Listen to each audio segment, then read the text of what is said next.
one of the famous issues that usually happens in families when distributing the wealth. A lot of the men are unfair and display a lot of injustice, especially in Arabia. Women cannot inherit. The property is only for the family.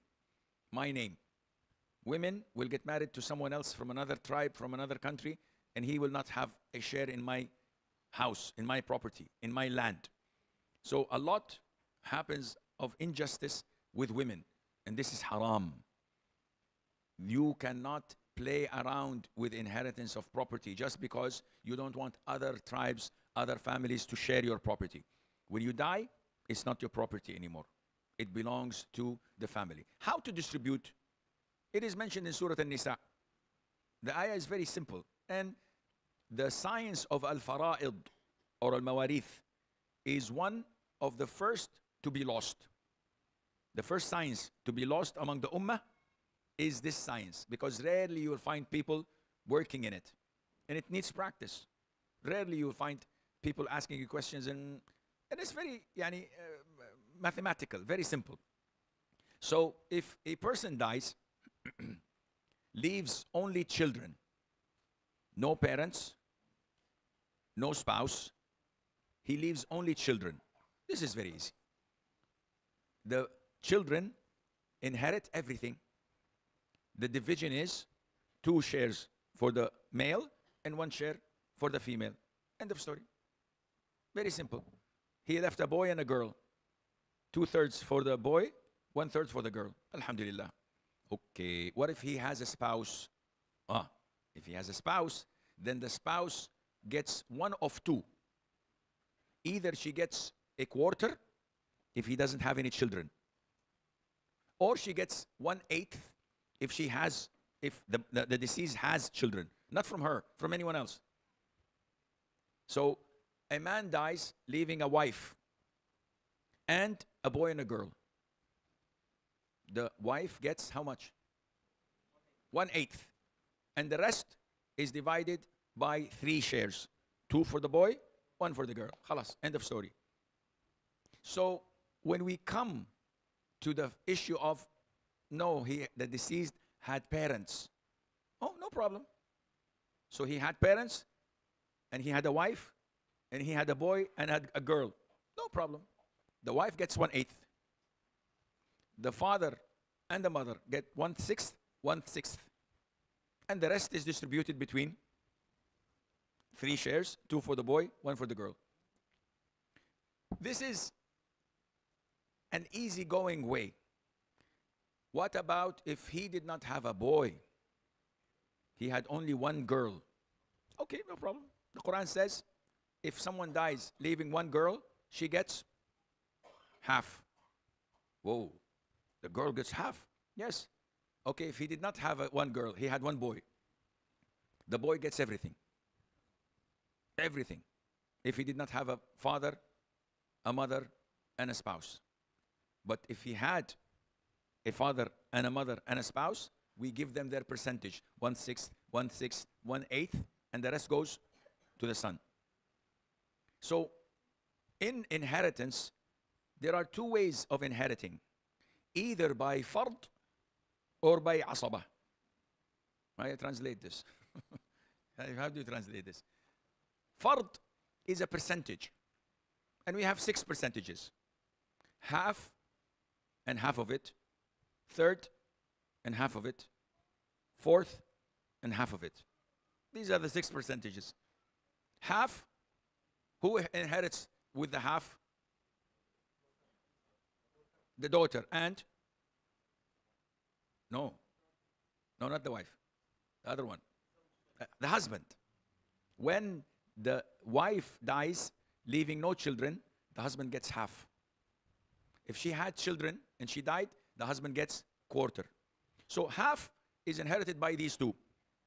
Either 1 daughter or a husband whose wife did not have any children. Half of it is what? A quarter. Who inherits by a quarter? The wife when? When the husband does not have any children. And the husband, when the wife has children. If she did not have children, he would have half. Then we have, these are two, huh? Half and half of it. Then we go to the number 3, which is 1/3. Who gets 1/3?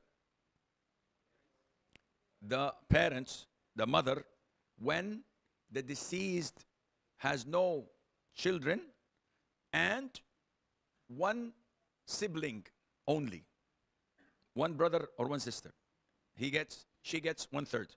If he has more than one siblings, automatically she gets 1/6, which is half of the third.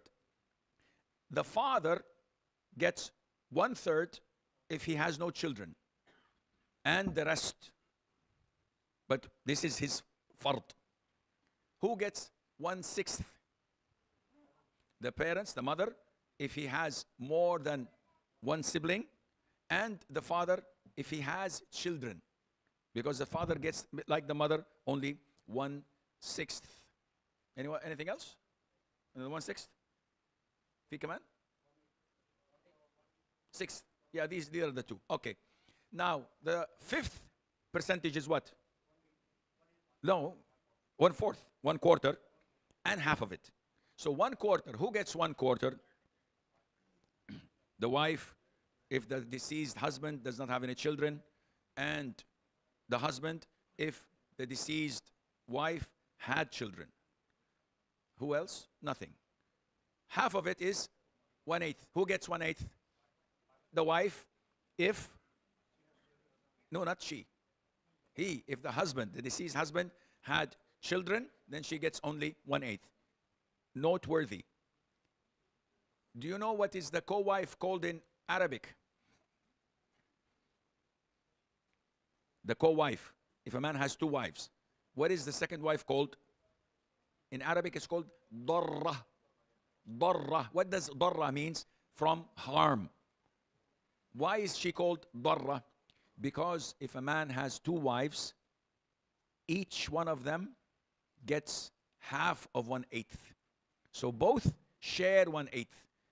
But if she was alone, she would get 1/8 for herself. She has a darra. She's harming her even after his death. So she's sharing 1/8.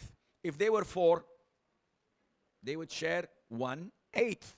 So imagine the percentage. This is why it's called in Arabic darra, because in his life and after his death, she does this to him. These are the 6 percentages allocated in the Quran. Okay, what did we say? One. I think we missed one, huh? Half and quarter.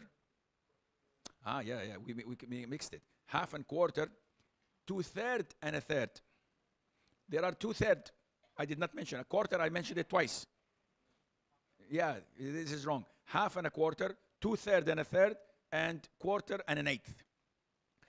2/3 are given to who? No, son. Huh? If there left more than 2 or more daughters. If a deceased dies and he has 1 daughter, she gets what? Half. If he dies and he has 2 daughters or more, they get 2/3 of what he has left.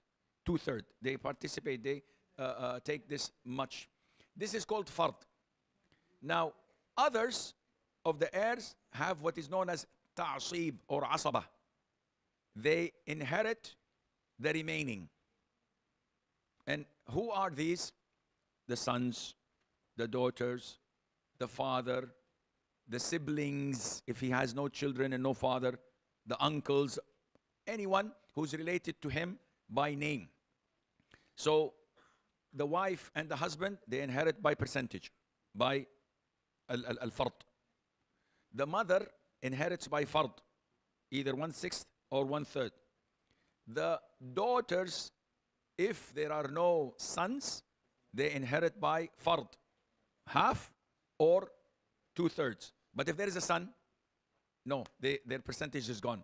They go by asaba, and so on. So in a nutshell, this science is very nice and beautiful and easy, a little bit complicated, but once you get the hang of it, it becomes very easy for you to understand, and Allah Azza wa Jal knows best.